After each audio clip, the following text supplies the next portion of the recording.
জরায়ুর ক্যান্সার মানে uterine cancer এবং জরায়ুমুখ বা সার্ভাইকাল ক্যান্সার দুটোর মধ্যে কি পার্থক্য? হ্যাঁ, দুটো অ্যাকচুয়ালি আলাদা আলাদা ক্যান্সার।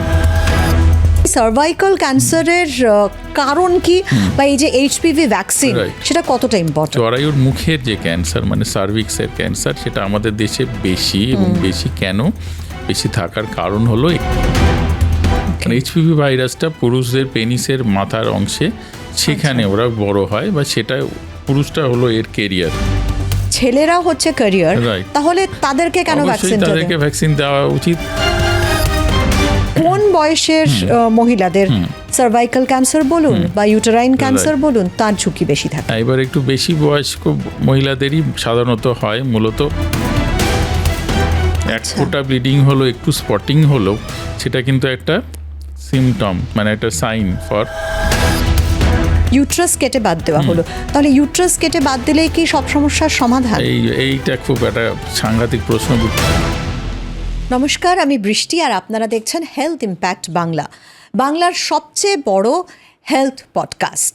আর আজকে আমাদের আলোচনার বিষয় হচ্ছে জরায়ু ক্যান্সারের লক্ষণ কী, ইউটেরাইন ক্যান্সার না সার্ভাইকাল ক্যান্সার, এই দুটোর মধ্যেই বা পার্থক্য কী, এই বিষয়গুলো নিয়ে আমরা আলোচনা করব। অনেক ক্ষেত্রেই দেখা যায় যে কোনো মহিলা তাদের হয়তো অনিয়মিত পিরিয়ডস হচ্ছে বা অতিরিক্ত রক্তপাত হচ্ছে, সাদা স্রাব বা তলপেটে ব্যথা হচ্ছে, কিন্তু দীর্ঘদিন ধরে সেটা তারা এড়িয়ে যাচ্ছেন, অবহেলা করছেন। কিন্তু এমনও হতে পারে যে সেটা হয়তো ক্যান্সারের দিকে চলে গেছে, অথচ সেটা আমরা জানিই না। সুতরাং অবহেলা করার কোনো জায়গাই নেই যদি এই সিমটমসগুলো থাকে। আবার একই সঙ্গে এই প্রশ্নও আমাদের মনে আসে যে ঝুঁকিটা এই ইউটেরাইন ক্যান্সার বা সার্ভাইকাল ক্যান্সারের ক্ষেত্রে ঝুঁকি কাদের বেশি, কম বয়সীদের না বেশি বয়সী মহিলাদের? এইচপিভি ভ্যাকসিন বা প্যাপস্মিয়ার টেস্ট কতটা গুরুত্বপূর্ণ এক্ষেত্রে, এই সব কিছু বিষয় নিয়ে আলোচনা করব। আর আলোচনা করতে আমার সঙ্গে রয়েছেন ক্যান্সার স্পেশালিস্ট, ক্যান্সার বিশেষজ্ঞ ডক্টর সায়ন পাল। আপনাকে স্বাগত জানাচ্ছি আমাদের এই পডকাস্টে, আলোচনায় আসবো। তবে তার আগে ছোট্ট করে একটা আবেদন রাখছি নতুন দর্শক বন্ধুদের কাছে, যারা এখনো পর্যন্ত সাবস্ক্রাইব করেননি আমাদের এই চ্যানেল, তারা চটপট সাবস্ক্রাইব করে ফেলুন, কারণ প্রতিনিয়ত আমরা বিভিন্ন সমস্যা নিয়ে আলোচনা করি এবং সমাধানের আমরা চেষ্টা করি, কারণ আমাদের সঙ্গে বিশিষ্ট চিকিৎসকরা থাকেন। চলে আসছি প্রথম প্রশ্নে, সেটা হচ্ছে যে জরায়ুর ক্যান্সার মানে ইউটেরাইন ক্যান্সার এবং জরায়ুমুখ বা সার্ভাইকাল ক্যান্সার দুটোর মধ্যে কি পার্থক্য? হ্যাঁ, দুটো অ্যাকচুয়ালি আলাদা আলাদা ক্যান্সার, এবং দুর্ভাগ্যবশত দুটো ক্যান্সারই আমাদের দেশে খুব বেশি পরিমাণে পাওয়া যায়। জরায়ুর মুখ বা সার্ভিক্সের ক্যান্সারটা এতকাল আমাদের দেশে মানে 1 নম্বর সবচেয়ে বেশি মহিলাদের ক্যান্সার ছিল। এখন ব্রেস্ট ক্যান্সার বেড়ে যাওয়াতে ব্রেস্ট ক্যান্সার ধীরে ধীরে 1 নম্বর হয়ে যাচ্ছে। আর জরায়ুর ক্যান্সারও খুব কমন ক্যান্সার। জরায়ু মানে ইউটেরাস যে স্ট্রাকচারটা, সেটা যেখানে বাচ্চা বড় হয়, সেই স্ট্রাকচারটার একটা থলির মতো, যে থলিটার একটা বডি থাকে, উপরের দিকের পার্টটা থাকে, এবং তার সেটা একটা মুখ থাকে যেটাকে আমরা সার্ভিক্স বলি। সেই মুখটা ভ্যাজাইনাতে ওপেন করে, যে মুখটা জরায়ুটাকে ভ্যাজাইনাতে খুলে দেয়, মানে যে মুখ দিয়ে ধরুন বাচ্চার মাথাটা বেরোয় বা যে মুখ দিয়ে স্পার্ম ট্রাভেল করে ভেতরে ফ্যালোপিয়ান টিউবে যায়, তো সেই মুখটাতে একটা ক্যান্সার হতে পারে, সেটাকে আমরা সার্ভাইকাল ক্যান্সার বলি। দুটো সাধারণত নেচার আলাদা।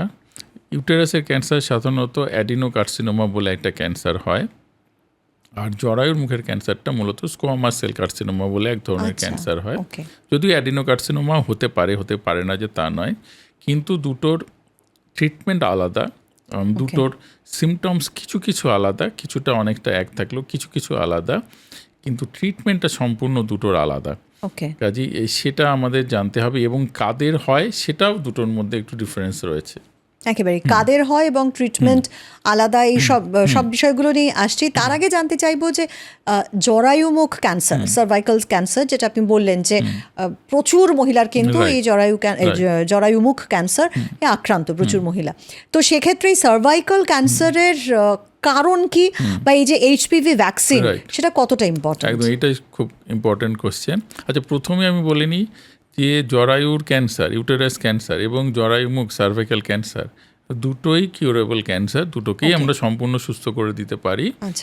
খুব ভালো কিওর রেট, আধুনিক চিকিৎসা, রেডিয়েশন চিকিৎসা জরায়ুর ক্ষেত্রে অপারেশন এবং কিমোথেরাপি চিকিৎসার সাহায্যে আমরা সম্পূর্ণ সুস্থ করতে পারি।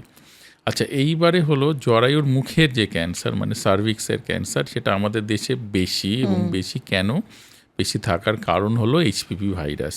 মূলত এটা হিউম্যান প্যাপিলোমা ভাইরাস দিয়ে হয়।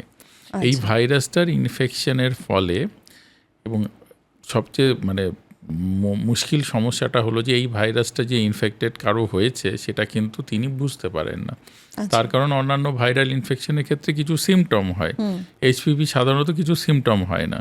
তো এইচপিভি ভাইরাসটা ইনফেক্টেড হয়ে গেলে আর একটা সমস্যা হলো যে সেটা কিন্তু রয়ে যায়, মানে ভাইরাসের ইনফেকশনটা ওখানে রয়েই যায়। একবার ইনফেক্টেড হলে সেটা সাধারণত কিওর করা যায় না এবং সেটা ক্রমাগত ওই ইনসাল্ট আঘাত করে করে জরায়ুর মুখের অংশটাতে ক্যান্সার তৈরি করে দেয়, যেটা সার্ভাইকাল ক্যান্সার। এবার এই এইচপিভি ভাইরাসটা মহিলাদের শরীরে আসে পুরুষদের শরীর থেকে। মানে এইচপিভি ভাইরাসটা পুরুষদের পেনিসের মাথার অংশে সেখানে ওরা বড় হয় বা সেটা পুরুষটা হলো এর কেরিয়ার। আর মহিলাদের মধ্যে যৌন সংসর্গের ফলে বা সেক্সুয়াল কন্ট্যাক্টের ফলে এইচপিভি ভাইরাসটা গিয়ে মহিলাদের শরীরে প্রবেশ করে এবং তারা ইনফেক্টেড হন। কাজেই আসল কেরিয়ার কিন্তু মানে কালপ্রিট পুরুষরা, তাদেরই থেকেই এইচপিভি ভাইরাসটা মহিলাদের যাচ্ছে এবং এইচপিভি ভাইরাসটা গিয়েই ক্যান্সারটা এত বেশি পরিমাণে করেছে। এবং যেহেতু ভ্যাকসিন এসে গিয়েছে, ভ্যাকসিনটা কিন্তু নতুন নয়, ভ্যাকসিনটা 2006 সাল থেকে এটা অ্যাপ্রুভ হয়েছে এবং বিভিন্ন দেশে দেওয়া হচ্ছে, আমাদের দেশেও দেওয়া হচ্ছে, সরকারিভাবে দেওয়া হচ্ছে। ভ্যাকসিনটা কিন্তু এই ক্যান্সারটা প্রিভেন্ট করতে পারে। তার মানে আপনি বলছেন মহিলা পুরুষ দুক্ষেত্রেই, মানে সবাই এই ভ্যাকসিনটা পুরুষদেরও দেওয়া যেতে পারে, কিন্তু আমাদের এখন মহিলাদেরই দেওয়া হচ্ছে সরকার থেকে। এটার গাইডলাইন হলো 9 থেকে 24 বছরের মেয়েদের দেওয়া হয়। কারণটা আপনারা এতক্ষণে বুঝতে পেরেছেন, সেটা হলো যে ভ্যাকসিন মানে ভাইরাসটা ইনফেকশন হয় যৌন মিলনের ফলে, অর্থাৎ সেক্সুয়ালি অ্যাক্টিভ হওয়ার আগে যদি মেয়েদের আমরা ভ্যাকসিনটা দিতে পারি। কিন্তু এক্ষেত্রে একটা প্রশ্ন আছে আমার, সেটা হচ্ছে যেহেতু ছেলেরা হচ্ছে ক্যারিয়ার, তাহলে তাদেরকে কেন ভ্যাকসিন দেওয়া উচিত? আমি একদম মানে সম্পূর্ণ একমত। কিন্তু ব্যাপারটা হলো যে ওই যার অসুখ হচ্ছে তাকেই ভ্যাকসিন দিয়ে প্রিভেন্ট, মানে নর্মাল হলো যে তাকে প্রিভেন্ট করা হয়, যার অসুখটা হয় তাকেই আমরা দিই যাতে তার না হয়, সেটা নর্মাল একটা ডিকটাম, সেই হিসেবে দেওয়া হয়। সেই জন্য 9 থেকে 14 বছর সেটা হলো, এবং 15 থেকে 24 অবধিও দেওয়া যায় গাইডলাইন অনুযায়ী। আবার অনেকে জিজ্ঞেস করেন বয়স হয়ে গেছে তাদেরকে দেওয়া যাবে? অ্যাকচুয়ালি 45 ইয়ার্স অবধি দেওয়ার রেকমেন্ডেশন রয়েছে। বাট কোয়েশ্চেনটা হলো ওটাই যে যদি ইনফেকশন হয়ে গিয়ে থাকে কারো, তাহলে আর ভ্যাকসিন দিয়ে কোনো লাভ হবে না। তার কারণ ভ্যাকসিন ইনফেকশন হয়ে গেলে সেটা সারাতে পারে না, প্রিভেন্ট করতে পারে যাতে না হয়। কাজেই এবার কারো ভ্যাকসিন হয়েছে কি ইনফেকশন হয়েছে কি না সেটা পরীক্ষা করা যায়, সেটা পরীক্ষা করার পদ্ধতি রয়েছে। কিন্তু প্যাপসমিয়ার না, এইচপিভি ডিএনএ টেস্ট করা যায় ওখান থেকে। কিন্তু কথা হলো যে সেটা একটু খুবই অনেক তার অনেক কিছু লজিস্টিক ব্যাপার আছে। সব রোগী মাস পপুলেশনে সবার এইচপিভি টেস্টিং করে করে দেওয়াটা খুব একটা ফিজিবল নয়, তার একটা খরচেরও ব্যাপার আছে। সেই জন্য কম বয়সী মেয়েদের দেওয়া হচ্ছে এবং 14 বছরে যেটা সরকার থেকে দিয়েছেন সেটা তো অবশ্যই খুব একটা ভালো কাজ, সেটাকে সাধুবাদ জানাই, যাতে এই ক্যান্সারটা প্রিভেন্ট করা যায়। এবার আসি যে বয়সের ক্ষেত্রে আপনি বলছিলেন যে কোন বয়সের মহিলাদের সার্ভাইকাল ক্যান্সার বলুন বা ইউটেরাইন ক্যান্সার বলুন তার ঝুঁকি বেশি থাকে? এবার একটু বেশি বয়স্ক মহিলাদেরই সাধারণত হয়, মূলত পোস্টমেনোপোজাল, কিন্তু সার্ভাইকাল ক্যান্সার কিন্তু আমরা কম বয়সী মেয়েদের ক্ষেত্রেও দেখছি। কারণটা এটাই, এইচপিভি ইনফেকশনের জন্য কম বয়সেও এটা হতে পারে।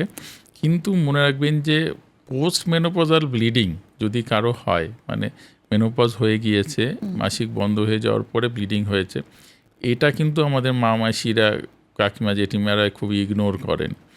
সেটা হলো যে যেহেতু একটা দীর্ঘ সময় জীবনের 20-25 বছর 30 বছর তার মাসিক হয়ে এসেছে, তারপরে ধরুন বন্ধ হয়ে গিয়েছে, 1 বছর পরে একটু স্পটিং হলো বা একবার ব্লিডিং হলো, দে জাস্ট ইগনোর। তারা এটা একদম শারীরবৃত্তীয় প্রক্রিয়া একদম স্বাভাবিকভাবে মেনে নিয়েছেন যে এত হতেই পারে, রক্ত, এটা অভ্যেস হয়ে যায়। এই জিনিসটা করবেন না। পোস্ট মেনোপজাল এনি ব্লিডিং, এক ফোঁটা ব্লিডিং হলো, একটু স্পটিং হলো, সেটা কিন্তু একটা সিমটম, মানে একটা সাইন ফর এন্ডোমেট্রিয়াল ক্যান্সার, মানে জরায়ুর ক্যান্সারের জন্য। সেক্ষেত্রে ডাক্তারবাবুর পরামর্শ অবশ্যই নেওয়া উচিত।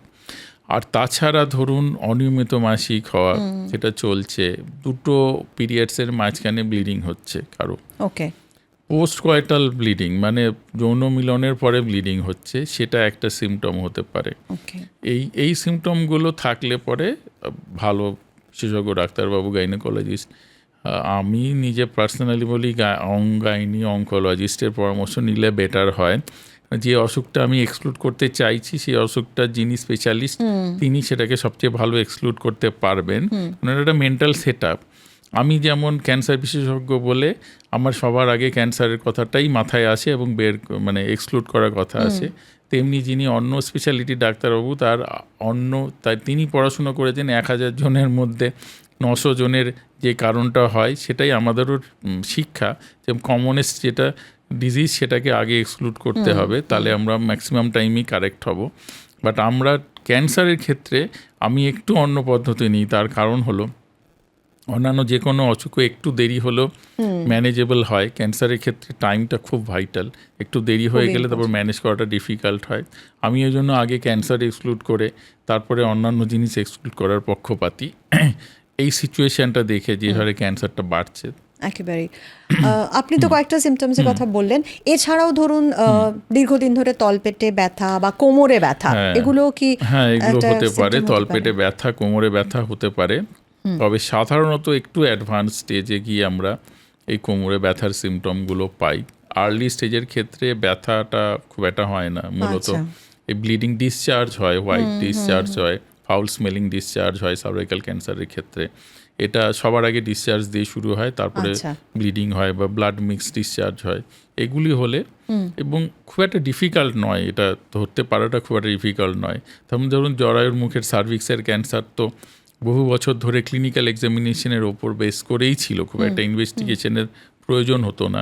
ক্লিনিক্যাল এক্সামিনেশানে আমরা বলে দিতে পারতাম যে মানে পারভাইজানাল এক্সামিনেশনে যে এটা ক্যান্সার নয়, এবং বায়োপসি অবশ্যই করতে হতো। এখন ফিগো গাইডলাইনে সমস্ত ইনভেস্টিগেশনগুলো এসে যে এমআরআই, পেট সিটি স্ক্যান সব সেগুলো সব করতে হয়। আর এই প্যাপ স্মিয়ার টেস্ট, এটা কতটা ইম্পর্টেন্ট? খুব ইম্পর্টেন্ট। প্যাপ স্মিয়ারটা মূলত কিন্তু একটা স্ক্রিনিং টেস্ট। স্ক্রিনিং মানে হলো যখন কোনো সিমটম নেই তখন করা, খুব ইজি একটা সিম্পল একটা টেস্ট। সেটা হলো একটা ব্রাশের মতো একটা জিনিস থাকে ছোট একটা, সেটা ওই জরায়ুর মুখটাতে সার্ভিক্সে একটু ব্রাশটা বুলিয়ে নিয়ে সেটা স্লাইডের মধ্যে নিয়ে সে কোষগুলো দেখা হয় যে অ্যাবনর্মাল কোনো সেলস ওখানে দেখা যাচ্ছে কি না।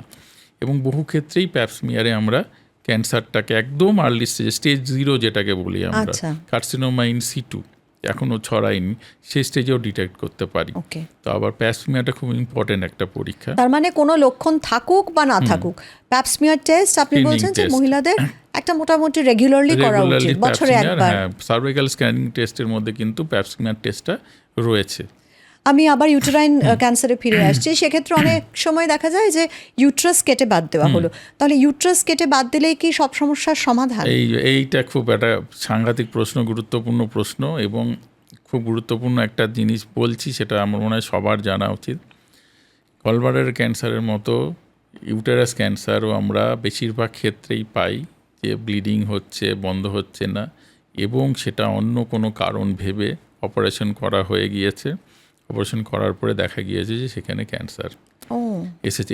এটা খুব অনেক ক্ষেত্রে তো টিউমার হয় ইউটেরাসে, এবং তারপরে ফাইব্রয়েড হয়, বিভিন্ন ধরনের বিনাইন হয় কন্ডিশনস হয়, ডিসফাংশনাল ইউটেরাইন ব্লিডিং হয়, যেগুলো মূলত কমন সিমটমস, কমন কজ। ক্যান্সারটার চাইতেও এগুলো বেশি কমন, এই জন্য ওগুলো অপারেশন, আলট্রাসাউন্ড হয়, ম্যাক্সিমাম অপারেশন হয়ে যায়। অপারেশনের পরে ক্যান্সার আছে, একই সমস্যা। ইউটেরাস ক্যান্সারের অপারেশন আলাদা, আর ইউটেরাসের অন্য সমস্যার অপারেশন আলাদা। সেক্ষেত্রে আমরা আবার একটা ডিলেমার মধ্যে পড়ি, তার টেস্ট করাতে হয়, তারপরে তার অপারেশন, দ্বিতীয়বার অপারেশন করাতে হয়, এবং র্যাডিক্যাল হিস্টেরেক্টমি বলে অপারেশনটা হয়, সিম্পল হিস্টেরেক্টমি নয়।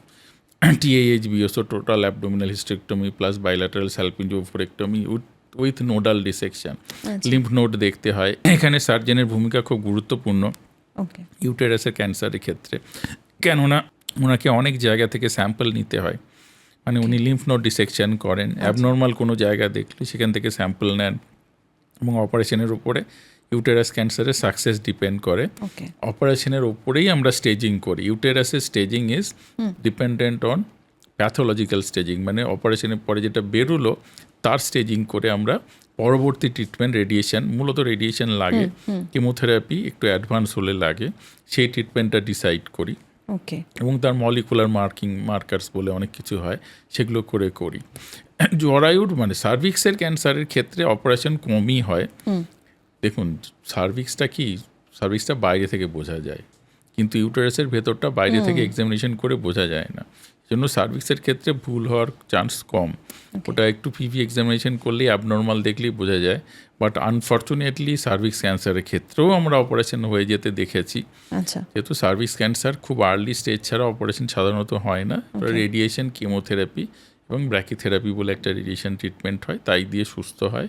ভীষণ ভালো সুস্থতার হার। বোথ ইউটেরাস অ্যান্ড সার্ভিক্স দুটোই কিন্তু সম্পূর্ণ সুস্থ করে দেওয়া যায়। বাট ওইটাই বললাম, ইউটেরাসও সার্জারি করার আগে একবার বায়োপসি করে নেওয়া। আচ্ছা, আগে একটা বায়োপসি, ডিএনসি বায়োপসি বলে, ইজি বায়োপসি, আচ্ছা, ভেতর থেকে একটুখানি টিস্যু স্ক্র্যাপ করে সেটা দেখা হয়। সেটা কিন্তু করে নেওয়া অবশ্যই দরকার দুম করে সার্জারি করার আগে। একবার সার্জারি হয়ে গেলে আবার আমাদের প্রত্যেকবার মেডিকেল বোর্ড যেটা হয়, টিউমার বোর্ডে এরকম একটা দুটো কেস থাকেই। আচ্ছা, অপারেশন করে এসেছেন, ক্যান্সার ধরা পড়েছে, এখন কি হবে। বংশগত কিনা ক্যান্সার, আমরা মানে সবসময় এটা জেনে এসেছি যে না, এটা বংশগত নয়। এই ক্ষেত্রে স্পেসিফিক্যালি এই ক্যান্সারের ক্ষেত্রে, ইউটেরাইন বা সার্ভাইকাল ক্যান্সারে, এখানে কি ওরকম কোনো ব্যাপার না, আছে? সার্ভাইকাল ক্যান্সারে বংশগত ব্যাপার খুব একটা নেই। যা যা কারণ, হ্যাঁ, ইউটেরাইন ক্যান্সারের ক্ষেত্রে ফ্যামিলি হিস্ট্রি থাকলে একটু স্লাইট রিস্ক থাকে। যদি মা মাসি কারো হয়ে থাকে, তার কিছুটা থাকে, সবগুলো বংশগত নয়, ম্যাক্সিমামই স্পোরাডিক। অল্প কিছু ক্ষেত্রে সেই রিস্কটা থাকে, এবং তাদের ওই ব্রেস্ট ক্যান্সারের সাথে ইউটেরাইন ক্যান্সারেরও একটা যোগাযোগ রয়েছে। বিশেষ করে হরমোনের জন্য হয়, ইস্ট্রোজেন হরমোনের জন্য, হাই ইস্ট্রোজেন হরমোনের জন্য এই ব্রেস্ট ইউটেরাসের ক্যান্সারগুলো সাধারণত হয়। এর সাথে ওবিসিটি, তারপরে লাইফস্টাইল, ইভেন বললাম না কাদের হয় দুটো আলাদা। ইউটেরাইন ক্যান্সার সাধারণত আপার সোশিও ইকোনমিক স্ট্যাটাসের মানুষদের হয়, যাদের ওবেসিটি রয়েছে, যারা সেডেন্টারি লাইফস্টাইল, যারা খুব খাবার দাবারও এমন হচ্ছে যে খুবই ফ্যাটি অয়েলি ফুড খাচ্ছেন, তাদের ইস্ট্রোজেন এক্সপোজার বেশি হচ্ছে। আর সার্ভাইকাল ক্যান্সার আবার লোয়ার সোশিও ইকোনমিক স্ট্যাটাস, হাইজিনের জন্য হচ্ছে, পুয়োর পার্সোনাল হাইজিন, পরিষ্কার পরিচ্ছন্নতা নেই, মহিলাদেরও নেই, পুরুষদেরও নেই। পুরুষদের পরিচ্ছন্নতা থেকে এইচপিভিটা হয়, গ্ল্যান্ডস পেনিসের মধ্যে জিনিসটা থাকে, এইচপিভিটা গ্রো করে। এবং এইটা আরেকটা জিনিস ইম্পর্টেন্ট বলে রাখি, সার্কামসিশন বা পুরুষদের যে গ্ল্যান্ডস পেনিসের যে উপরে যে চামড়াটা থাকে প্রিপিউস, ওটা অনেক রিলিজিয়ানে কেটে দেওয়া হয়। সেটা খানিকটা প্রিভেন্ট করে এইচপিভি ইনফেকশন। সেটা জিউদের ক্ষেত্রে, জিউস যারা, তাদের তো জন্মানোর পরপরই খুব তাড়াতাড়ি কেটে দেওয়া হয়, তাদের প্রিভেনশন বেটার হয় compare to Muslims. But still personal হাইজিনের ক্ষেত্রে এটা একটা গুরুত্বপূর্ণ, মানে পুরুষদের পার্সোনাল হাইজিন বেটার থাকে, এইচপিভি ইনফেকশনের চান্স খানিকটা কমে। অনেক ধন্যবাদ আপনাকে। আমরা বিশদে এই জরায়ুমুখ ক্যান্সার এবং জরায়ু ক্যান্সার সম্পর্কে আপনার কাছ থেকে জানলাম, সিমটমস জানলাম। সুতরাং আমার মনে হয় যে আমাদের দর্শক বন্ধুদের আজকে অনেকটাই সুবিধে হয়েছে এটা বুঝতে যে কখন কী সমস্যা পারসিস্ট করলে চিকিৎসকের পরামর্শ নেওয়া উচিত। এবং ডক্টর যেরকম বললেন যে সার্ভাইকাল ক্যান্সার, যেটা জরায়ুমুখ ক্যান্সার, সম্পূর্ণ সুস্থ হয়ে যাওয়া মানে সেরকম রেট কিন্তু অনেক বেশি, এবং জরায়ুর ক্যান্সারের ক্ষেত্রেও তাই। কিন্তু হ্যাঁ, সচেতনতা প্রয়োজন, বিশেষ করে প্যাপসমিয়ার টেস্ট বা এইচপিভি ভ্যাকসিন এই সার্ভাইকাল ক্যান্সারের জন্য অত্যন্ত ইম্পর্ট্যান্ট। খুব ভালো থাকবেন আপনারা। আজকের পডকাস্ট তাহলে আমি এখানেই শেষ করছি। অন্য পরের যে এপিসোড, সেই অন্য এপিসোডে আপনাদের সঙ্গে আবার হাজির হব নতুন কোনো অতিথিকে নিয়ে।